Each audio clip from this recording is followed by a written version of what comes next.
I was kind of at the top of the food chain, but I was still settling. Right. You know, that's the irony, I think, is that so many of us are settling for something that we're told is success.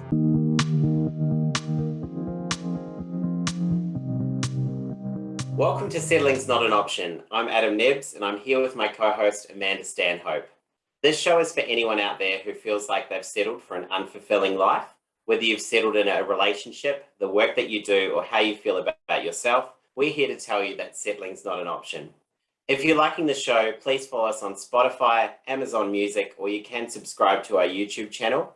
If you have any feedback about the show or would like to recommend a topic, you can email us at cheers-to-not-settling@gmail.com. Finally, if you feel so inclined, you can donate to us on Coffee, where we're aiming to buy some new audio equipment, although I've already bought a lamp because the light in the background was so poor. So that's all covered, but still, we need more equipment. Yes. So today on the show, we're joined by the amazing Pierre Stanchina. I first heard Pierre speak on one of my favorite podcasts called Slow Mo back in September last year. And I immediately felt compelled to reach out to her on Instagram, and she wrote back pretty much straight away, which was very exciting for me. So I encourage you to follow Pierre. We're going to include a link to her page in the show notes, as I think her posts are super inspiring, genuine, and powerful. And just to give a bit of background about Pierre, obviously we're going to talk about her journey, but Pierre is a certified life and business coach who supports women to unleash their full potential so they can show up as their most authentic, creative, and resilient self. Welcome to the show, Pierre. Yes, Thank you so much for having me. Thank you. So we'll jump straight into it. Obviously, the theme of the show is all around not settling, so I think that's where we might start. So I just want to talk about your previous career, which for those of our listeners who don't know is predominantly in the fashion industry. But can you describe, on your website, you describe yourself as having a career that looks good on paper, but ultimately was one that was unsatisfying and draining. Can you take us through the journey that led you to pursue the work that you're doing now? Yeah. So the career that I was referring to that looked good on paper, or even almost perfect on paper, was when I was working at Google, which at the time was the most valuable company in the world. Okay. But also was, I think, a company, at least at the time, this is about 5 or 6 years ago, that still had that sheen of being kind of startup-y and quirky and creative, and where people could kind of come to work as their best selves. Yep. So it had this whole reputation which bridged both of these worlds of being powerful and also cool and maybe idealistic almost. Mm-hmm. And I was looking after fashion, beauty, and luxury brands there, which I studied fashion originally, and I think a lot of people think fashion is super glamorous and exciting. So it had that whole like halo effect of being this like impossibly cool job to me. And I was working there, and not only did my career look really great on paper, actually my whole life looked great on paper. I had an amazing apartment in Kensington, which is, a really affluent, beautiful neighborhood flanked by some of the biggest parks in London. I had a very active social life. I was jet setting around the world. I had a beautiful, healthy daughter. I had a tall, dark, handsome boyfriend. Everything looked like what you would think success is and what we're meant to strive for. But the reality is that I was deeply miserable in my life. I mean, I was super unhappy in my job. I didn't feel safe to be who I really am. I felt like, especially as a single mother, I had to pretend that I actually didn't have a child and that I was not parenting on my own. Yeah. I had to really compete in an environment that felt more like Wall Street than a friendly startup. And I was in a relationship that was based maybe more on chemistry and on validation. And my whole life was geared around just trying to appear like it was an amazing life. And the person I was trying to appear like I was living this amazing life to was myself, actually. I was completely deceiving myself. And I guess after some time, I realized that there were more and more nights where I was literally sitting at my dining table crying, just in the middle of the night, just crying, like fully miserable. Like you cannot ignore how miserable you are at that point if that keeps happening. Mm-hmm. And that's when I actually decided to take a closer look at what I was doing and realized that my values didn't align with the company's values. I didn't see any role model in the company that I wanted to follow in their footsteps. I realized that I was kind of denying a reality that was maybe the most important part of my identity, which is that I was a mother and I had this incredible child that I loved and wanted to spend more time with. And so I actually just quit, like pretty much from one day to the next. That was it, huh? That's awesome. It sounds kind of crazy, and it was kind of crazy, but I think I've always been a little bit like this, that I've always taken big chances on stuff. Like if I felt strongly about something and I had done some analysis and my imagination was telling me that there was nowhere else to go or that I was very keen on something else, I basically just take that leap and then deal with whatever happens later. Yeah. Yeah. Well, like you said, it was kind of like you had hit, I don't know if it was rock bottom per se, but you were kind of at the bottom. And at that point, yeah, you take desperate measures sometimes. Yeah, exactly. It was actually a desperate measure. That's probably totally right. And it also felt like I was in this golden cage, you know, where if you work at a company like Google, and also if you live in a society like England, which is, you know, originally a white country, a colonial country, a country that has still like a monarchy and a class system, Right. and you look like me, people will kind of judge you to be a certain type of person. And when they then find out that you work at Google, you can see how something shifts and they look at you differently. And that is very seductive, even, you know, for anyone. And, you know, for people immediately to be like, oh my God, you work at Google, tell me more, that must be the best. It's something where you realize quite quickly you are in a golden cage. And if you don't get out, you're probably not going to get out. Mm-hmm. So I think that was one more reason where I was like, okay, I just need to do this kamikaze jump out of the cage and just see what happens next. Yeah, really. Yeah, that's what it takes, like you say, because it's such a safe environment and it's giving you so much validation, which, as you said, was kind of your MO at the time as you were seeking validation. Yeah, that's really tough to break out of that. So congratulations. It really was. So yeah, thank you. Yeah, I think it was that societal validation. It was like familial validation. And I think also personally, I'd been in a relationship where my partner's family kept making it clear that I wasn't good enough for them. So I think also emotionally, I was trying to prove that I was good enough by working at the best company in the world. So I think part of me going on this journey to becoming a life coach was actually getting much more clear about discovering what was going on in me and what was motivating me to do certain things. So when I quit, I actually started doing some therapy. So I started thinking much more intentionally about purpose and wanting to lead a life that felt meaningful, that felt joyful, that felt like, you know, I wasn't settling, to use your guys' genius phrase. Yeah. You know, because I felt like I was kind of at the top of the food chain, but I was still settling. Right. You know, that's the irony, I think, is that so many of us are settling for something that we're told is success. Yes. So I realized that one of the main dimensions of my unhappiness was emotional. Like on a daily basis, I just wasn't feeling very good. And I realized that I had some trauma and I was pretty reactive. So I started doing this therapy called EMDR, which is proven to be something that has a high efficacy for people with PTSD or complex PTSD. And that really, really helped me to get a much more stable emotional life, which is such an important dimension of feeling purposeful. Is just you feel like good about yourself and about your life. You hold yourself in high esteem. Yes. You know, you believe in yourself, you trust the world, you trust yourself. So therapy really helped me with that. And actually I was listening to your podcast on Maslow's hierarchy of needs. And awesome. I really loved it. And it really reminded me that, you know, before I left Google, even though I had that confidence to go and apply and work there, that confidence was coming from a place of lack of esteem and trying to prove myself, seeking validation from others. And I think when I left Google, I really decided that I was going to esteem myself. Like I was going to learn how to believe in myself and how to believe that the world could be a friendly place where I could do what I'm meant to be doing rather than what I feel like I should do so that other people like me. Right. That is an amazing opening, I just have to say. So for anyone who doesn't know, it's 9 o'clock for Pierre. So like, I think we can all acknowledge at the end of the day, well, at least my brain is on the hour, but that was an amazing intro. But I just want to acknowledge before we move to Maslow, because that's the next kind of area that I want to dig into. So it's a good segue, but just to acknowledge something that you said about the seduction, you know, of if you're working at Google, people hear you're working at Google, all of a sudden, people, they're asking all these questions, and it validates you.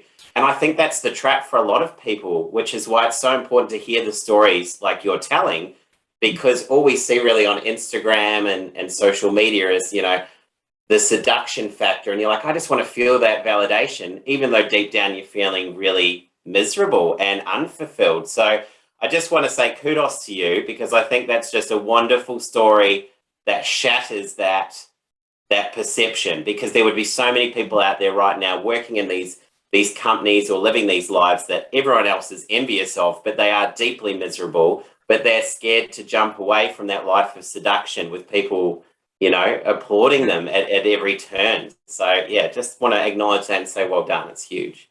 Thank you. It's really sweet. And I thought Amanda made such a good point too, that it felt safe.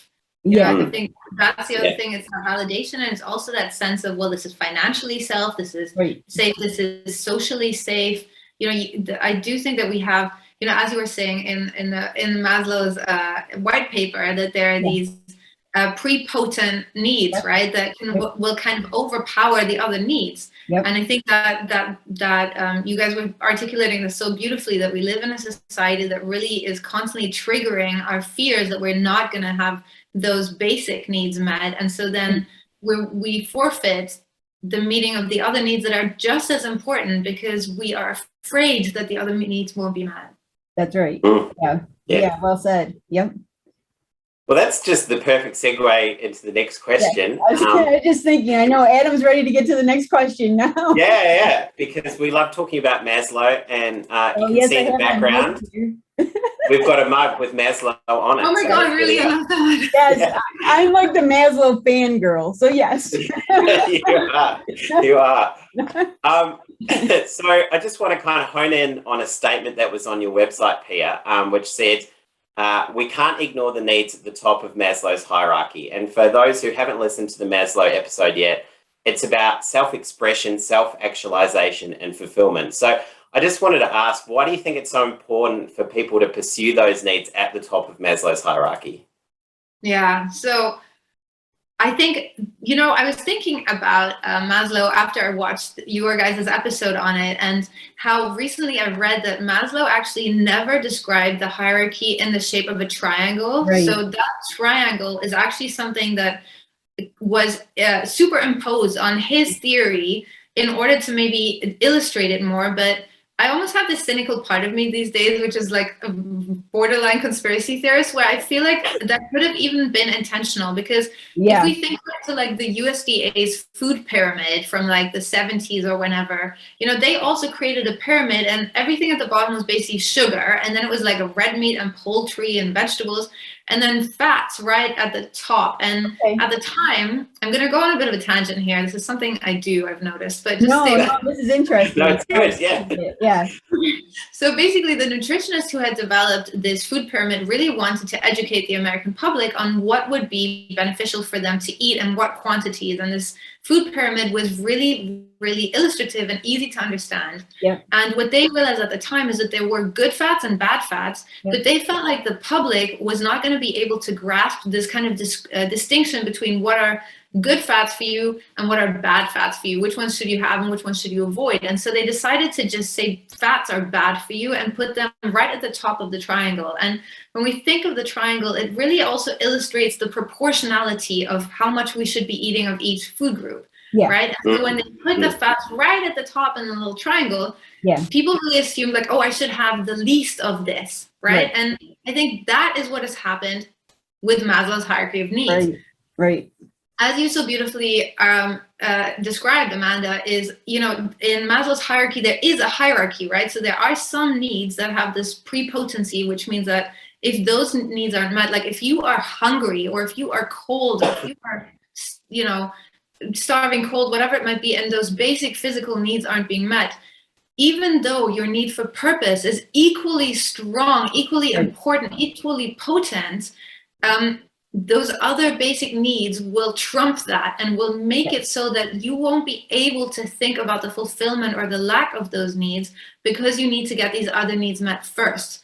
But it doesn't mean that those needs are any less important, right? They're not a triangle. It's not proportionally less valid. And I think that's what I really started learning on my journey of finding my purpose and self-actualizing. Is purpose is a human psychological need. Like, it is a defining characteristic of human beings. And when we frame purpose as something that is non-essential, is a luxury, is something that maybe some of us have, or some of us may one day be able to focus on when we've got everything else sorted out, we are doing humanity a huge disservice. Because when we aren't able to meet the psychological need, it's really to our psychological detriment. I mean, people develop depression, they develop anxiety, they feel like something is missing, and they start to numb that feeling to distract themselves with, addictions and dependencies, with behaviors that are really not good for them. And as we know, Descartes' idea of, the mind and the body being totally separate is untrue. And so when we are psychologically unwell, it starts affecting our body. We start having physiological symptoms of unwellness, also not just from the behavior that we're indulging in to numb the other need, but actually because it's really our body is trying to talk to us, literally. So that was super long-winded. Sorry, it is 9 No, I love it. No, I love that connection, because I do the same thing with things where I will see connection between two things and people are like, how did you get there? So I love that. That's right up my alley. But I really love too thinking of all of the needs as equal. And really, you're right that we do. I think our society does look at becoming self-actualized, which sits at the top of Maslow's hierarchy, in the illustration. Look at that as a luxury. I like you using that word, the luxury, because I think that people do think that that's just for the privileged people, the people who have all the material needs, all their material needs are met and all this. But, as you were talking about it, I was thinking even, so if your esteem needs, your love needs, your self-actualization needs, if those aren't being met, it could actually cause you to lose or not meet some of your physiological and safety needs, because that might get you to the point where maybe you lose your job and you don't have financial security anymore, and now you don't know how you're going to feed yourself. So that I hadn't thought of it that way, that the pyramid could almost flip itself upside down if you're not meeting those upper needs, if we want to call them that. All of a sudden you might find you're not going to meet your basic needs anymore either. And I hadn't really thought of it that way. So thank you for giving me that train of thought.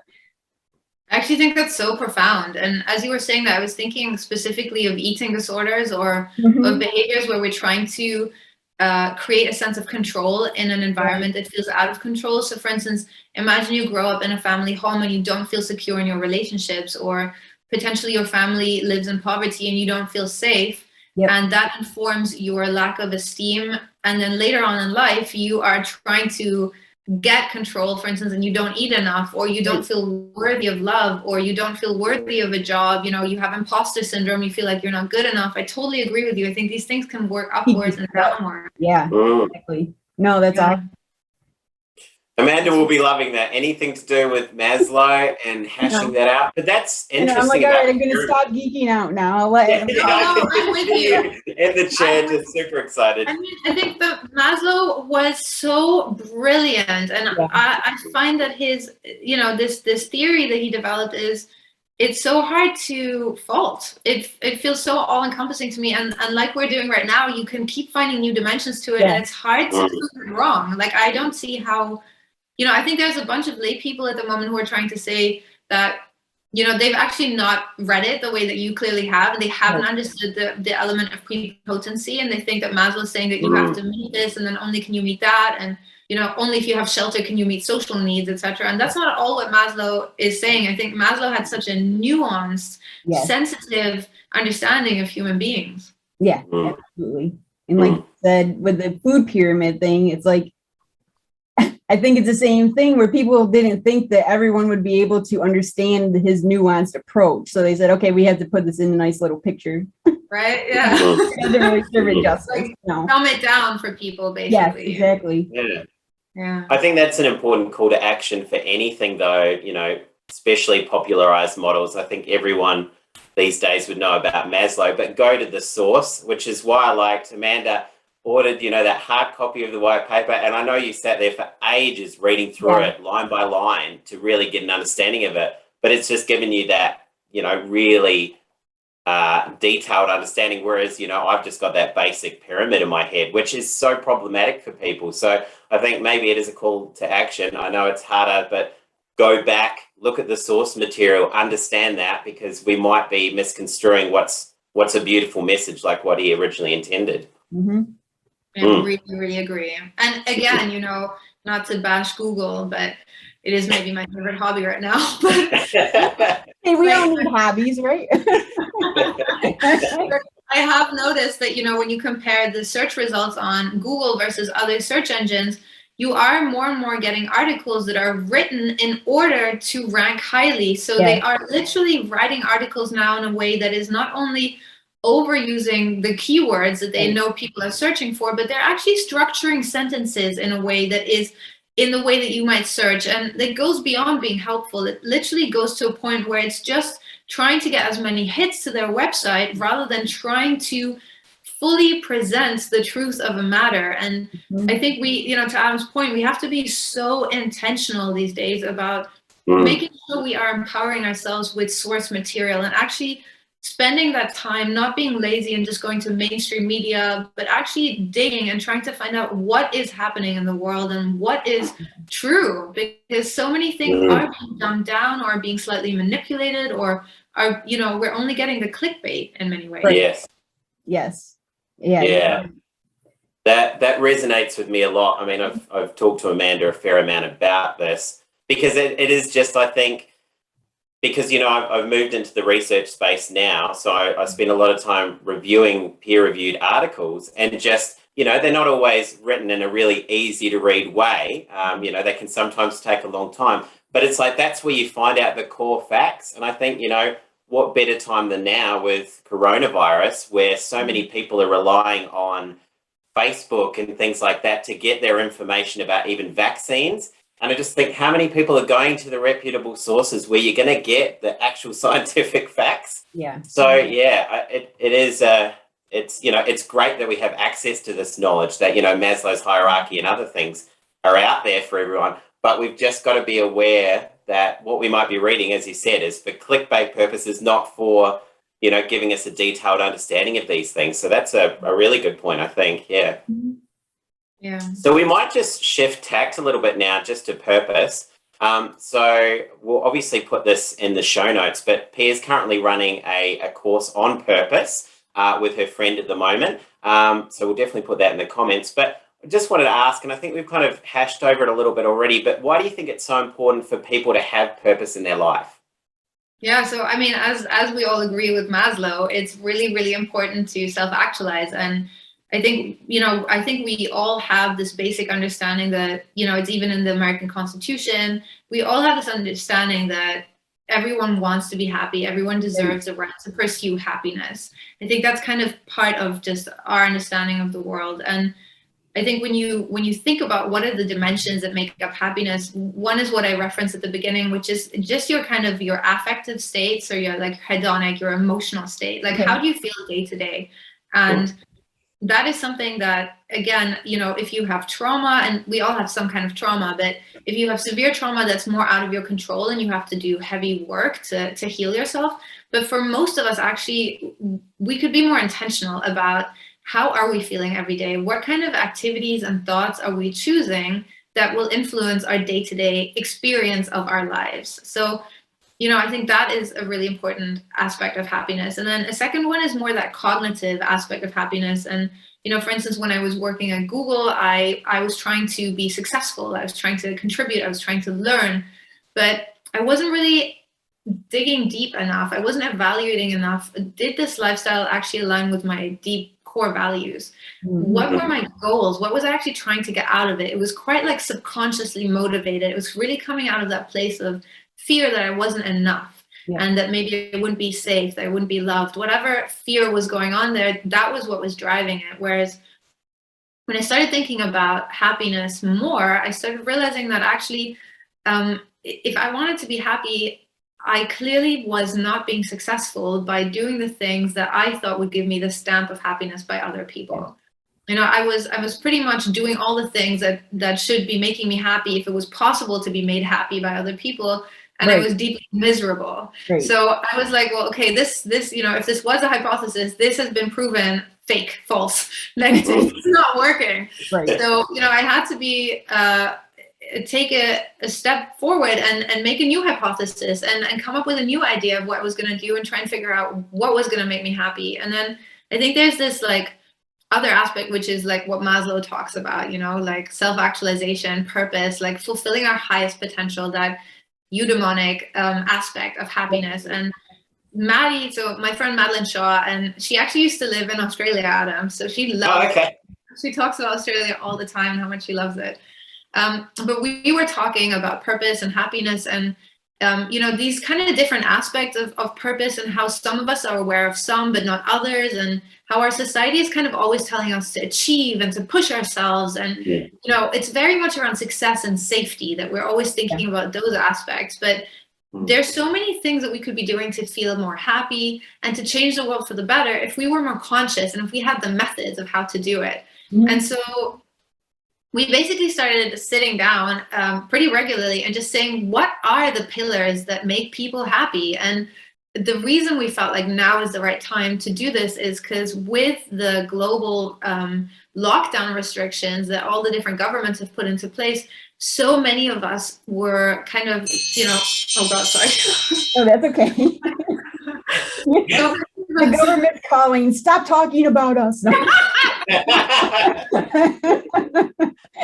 Yeah, exactly. Or Google. Exactly. Google heard you. But we were talking about how so many of us were kind of locked up at home, and how the great benefit of that was that we had to actually confront how we feel about ourselves and about our lives, because we weren't able to travel and just be busy and just rush and basically do what I used to do, which is not think about what's going to make me happy, but just run full speed ahead at like whatever target I thought would maybe work out. So we really started thinking like, okay, so many people right now are realizing that they're not happy with their lives, that they want more from their lives, that they're not living in alignment with who they are and what matters to them. So what can we do about it? And that's kind of, how we started brainstorming and making this course. Yeah. And I think, well, I love the course idea, first of all. Second of all, though, I think you hit something on the head there, because I've really noticed that a lot of people are really unsettled right now. Like, and a lot of people just seem really angry and anxious and fearful. And I think you're right. It's because, when you're locked up, you don't have any other option but to think about your life. We couldn't stay busy for a while. So I think that's super important, maybe just for people even to know they're not the only ones feeling that way, because I know there's a lot of people out there struggling with that. Yeah, and I think I am a really, really intentional, purposeful person at this point. I lead a life that is really largely designed by me and looks pretty different from what I think most people's lives look like. And I'm super anxious. Like, I was actually just telling a friend that I didn't used to know what anxiety was. I would hear about people having anxiety or having panic attacks, and I have really, really strong experiences now of anxiety through the lockdown. Like, I know what it feels like when your body is having all the anxious symptoms. I've had the heart palpitations, the sense of like electric limbs. I've had the intrusive thoughts. I've had the mad rush. And I meditate every day, usually twice a day. I have a super healthy life. Like, my life is really designed to really, really support who I am, and I have crazy anxiety. So I hear you. I feel the same. I'm the same. You're almost like come down on yourself more sometimes, because it's like, I'm doing everything I'm supposed to do. What the heck? Right? Totally. I think it's so important that we all are really super compassionate with ourselves and with each other, and just remember that a lot of the times when we are having a reaction to something or someone, it's actually a lot of pent up energy from living in a way that is so unnatural and so like species inappropriate for us. That's a great way to put it. Definitely. Go on. Oh no, I was just saying definitely. Sorry. But what you were saying though, Pierre, it made me start to think about. I've been listening to The Art of Happiness by the Dalai Lama, and something that resonated with me was just him talking about the dichotomy between pleasure and happiness. And this was something that I can reflect on and think back to when I was living that life as the branch manager. And again, thinking about, the seduction factor of people validating me by saying, oh, you're the branch manager and always asking for you and you're important and stuff. I think the issue there was it was all very much derived out of those pleasure things, that if those weren't there, your happiness would start to fade away. Whereas, if you do those more sustainable things, which aren't always the quick and easy dopamine hits that people are so used to, that's where you get sustainable happiness. But I just think that's why so many people would be struggling in lockdown right now, is because, as Amanda said, you have to sit with yourself and go, well, what is my life? Is it just a series of pleasure hits, that's up and down and reliant on others and normalcy? Or is it, do I have that sustainable happiness, which comes from self and feeling contentment in myself? So I think a lot of people would be struggling, and we've got but hopefully it will lead to people coming out the other side of the lockdowns and they've done that self-reflection and they've tried to move away from pleasure into the happiness space anyway. So definitely making me think about that dichotomy. I mean, I hope you're right that a lot of people are kind of waking up and becoming more self-aware of, am I leading my life, like you were saying, for these hits of pleasure? Or, what am I doing? But I think the way I see it, unfortunately, I do think that the immense amount of fear that's being created around the virus and survival rates and will there be hospital beds, and now there's this whole scapegoating of people who are choosing not to get vaccinated or can't get vaccinated, and are really usually pro-informed consent but are being labeled as anti-vax. There's a huge amount, I think, of fear going on, and also of incredible inconvenience, right? So all these mandates coming in and having to mask and having to test and having to fill out forms for everything. I also think that in a way what's happening again, going back to Maslow, is people constantly being triggered in their fear of not having their needs met, those lower order needs. And because of that, again, those having that prepotency and overshadowing the other needs. And I think, when I look around me, I feel pretty concerned that, a lot of people are almost, are almost willing to give up anything just for this promise, this light at the end of the tunnel, that everything will go back to normal and they'll have their freedoms back and it'll be the end of COVID. And I think, the scientists are pretty clear about the fact that there is no zero COVID scenario. There's no end. There's no normal. Normal isn't going to be what was normal before this. Exactly. So, but I think a lot of people just want to say, look, if I need to do this, if I need to do that, they're just willing to jump through any hoops and blame anyone in that hope that they can get some peace of mind back and not feel the way that we all are feeling, even us three. Right. That's very true as well. Yeah, I think people are, that they are triggered. I mean, even me, I sometimes think, oh, we're going to return to normal soon. And I'm like, why am I thinking that? As if that's going to happen like this. We've got huge high vaccination rates in Australia right now, and we're all applauding ourselves for getting over 80% in some states. But still, the rates that are rising in, some of our states are enormous. And that would be felt, I think, across the world. So maybe it is an adjustment and, make sure that we're doing the behaviors that are going to help us in the new normal, I guess, if we call it, as opposed to thinking, I'm just going to do these things for the next, 6 to 12 months with the hope that I'll go back to normal. So maybe that's the new narrative that we need to start, passing out to people. And also, I think when we have new information, we need to adapt to the new information. And when the virus first started spreading, it was really, really, really intense. And I know the Delta variant is said to be very intense, but the more people are vaccinated and the more people who've recovered from the virus, hopefully, it's not going to affect us in the same way anymore. Hopefully it will become kind of more like a flu. And, our doctors are going to be more and more equipped to deal with it. The hospitals aren't going to be overrun. Hopefully governments will invest in care and also look at some of the kind of comorbidities and causalities behind what's driving this, which in many cases is really unhealthy lifestyles, right? Like really True. busy, convenience-focused lifestyles where people are stressed, where people have hypertension, where people are obese, where people have, type 2 diabetes. Yep. So not something that they were born with, but something that is created through lifestyle. And I'm really hoping that the government is going to look at these things and, look at how, I think something like 4 out of 10 cancers are preventable. Okay. And again, they are caused by many of the same factors that make a COVID infection much heavier or can lead, to an increased likelihood of dying from COVID or with COVID. Right. And really, I think it's, again, to you guys' point, like just not settling for lifestyles that don't serve us and just saying, when are we as societies going to start, not focusing on proxy methods like economic growth and GDP, but actual health, actual happiness, actual self-actualization? Can we actually start looking at those and engineering towards those? Yes. Well, this is how it starts, right? Conversations like this. That's how it starts. Really. And, courses like you put together. And I mean, so we're all doing our little part. Hopefully, hopefully be enough. But that's an inspiring message, Pierre. It's a lot better than what our governments are offering us right now, at least in Australia. So I know it's pretty shocking to see what's happening in Australia. Yeah, not great. So we're at the end of our time. So did you want to do the final questions? I'll jump in. Yeah, sorry. Thanks for keeping time.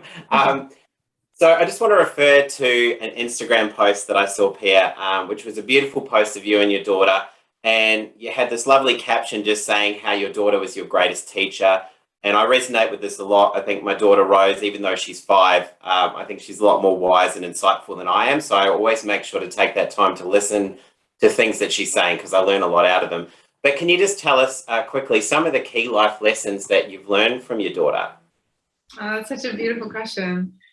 So I think my daughter has taught me to have more clarity in my life over what actually matters and what role model I want to be for her, how I want to be able to parent her, and how important it is that I am feeling well and I have something with which to serve her. So how there's that saying, you can't serve from an empty vessel. Yep. So then, having a child makes you so much more aware that if you want to be able to give to people, you actually have to fill yourself up and you have to know how to take care of yourself and you have to know how to practice self-compassion. You have to know how to forgive yourself. And, I've so often apologized to my daughter for either behaving in a way that I don't think actually was in her best interest or was the best thing that I could have done for her, or for changing my mind on certain things and saying, you know what, I used to think this, and I've actually now realized that the lesson that I shared with you, I don't actually think that it reflects what I believe now and what is in your best interest, and can we talk about it? So I think getting that clarity has been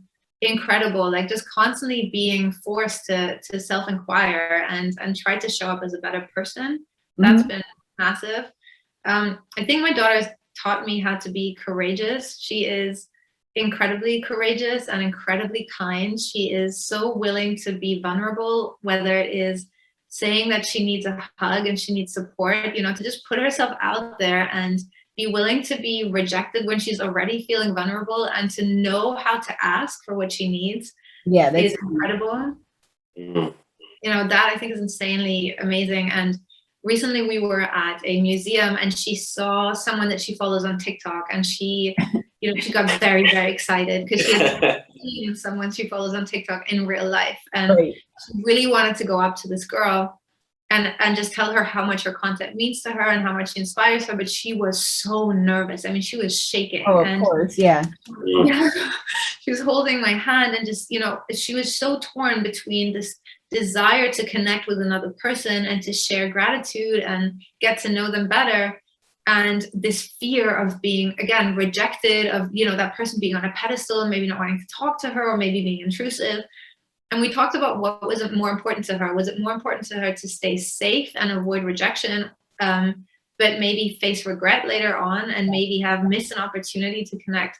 And she chose to focus on her why. Why did she want to connect with that person? And she went up to that person and talked to her and she almost started crying. She was so nervous, but it was so inspiring to see someone really feel so afraid and really hone in on what matter to them, and just making that bigger and going with that sense of purpose.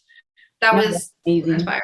I mean, that's a lesson most adults never learn. So for her to learn that at that young age, you're setting her up for good things. So I hope so. And she and Maddie. So Maddie also has a son, so she's also a mom. And in our course, actually, we have these 6 pillars, and they are actually very much based on what we've also learned as moms. So they are actually clarity, values, meaning, courage, intuition, really actually not just always being in your head and listening also to the mind's incessant chatter and fear of rejection and stuff like that, but actually connecting to the gut and the heart.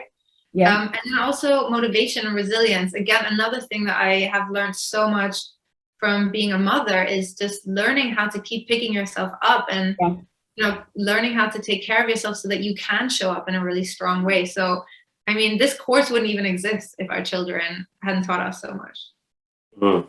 That's awesome.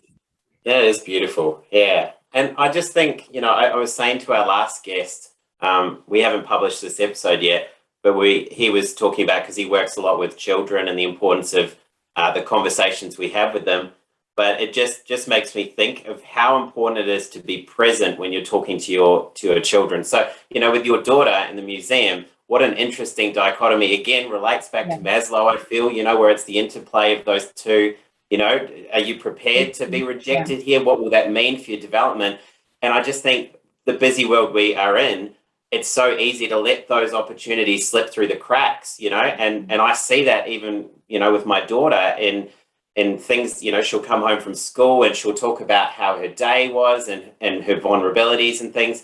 And I'm like, I can't miss this. If I miss this opportunity, this is like a key thing that will help her development in life. So I just think, that's a beautiful story of how important it is as a parent to be present and step up and have that conversation, which ultimately has led to, a wonderful learning, I imagine, for your daughter. So well done. Yeah, no, I really agree. I think learning how we can be present as human beings with ourselves, with our children, and with each other it's actually the main thing that I strive for, is being able to stay present, not numb out or dissociate or judge or lose myself in my own story. Is just, can I be here now and create space to actually take in what's going on? Because it's actually so hard. Yeah. Well, but it really is the key to happiness. And, if your course is focused on happiness, that's the key to happiness, I think. From everything I've learned and experienced, it really seems to be. I agree. Presence. All right, I'm going to wrap us up. I have to be the bad guy. This is an awesome conversation. I really enjoyed it. Yeah, it really is. Yeah. But we will wrap it up to keep everybody's time here. So, Pia, is there anything else you wanted to say before I give our formal wrap up here? Any last words of wisdom or message? Well, firstly, thank you so much for having me. I love the chat. It was so good. Like, you guys have kept me so stimulated and interested. It was amazing. And good. I'm so glad. Thank you. Amazing. And also, I really, really enjoyed the Maslow's hierarchy of needs episodes. I highly recommend to anyone who's listening to check that out. Thank you. And then I guess what I would love to say is, to anyone who is feeling that they aren't quite sure that they're on the right track, who has felt that feeling of flow and feeling like you're doing what you're meant to be doing, you're doing things that you love, and you feel like you're missing that in your life, we would love to welcome you to our course. We actually are offering a free training as well that gives you some of the first frameworks of how you can be more purposeful in your life. And if you enjoy the training, you can sign up for the course. But the training in itself is something that we really wanted to offer to help people get more clarity over how might they be approaching purpose from the wrong perspective and actually holding themselves back. So I'd love anyone to do the free training. And if they decide that they want to, continue the journey with us and have like a full hand holding, definitely sign up for the course. But I'd love people to do the free training. Awesome. Yes. What was the website that people can go to, Pierre, to sign up for the training?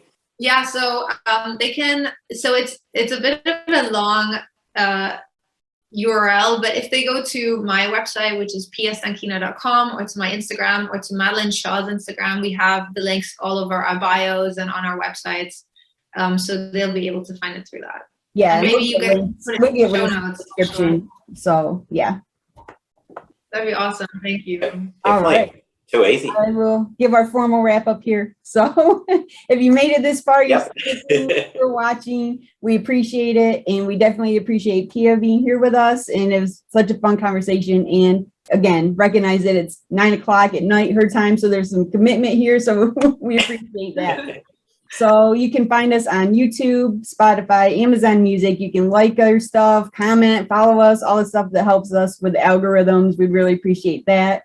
You can hop on over to Coffee. There'll be a link in the description where you can donate as little as $1 to help us keep this thing going. You can reach us on LinkedIn or cheers-to-not-settling@gmail.com. And I think that's about it. So we will say cheers to not settling. Cheers to not settling. Thanks, Yes, guys. thank you.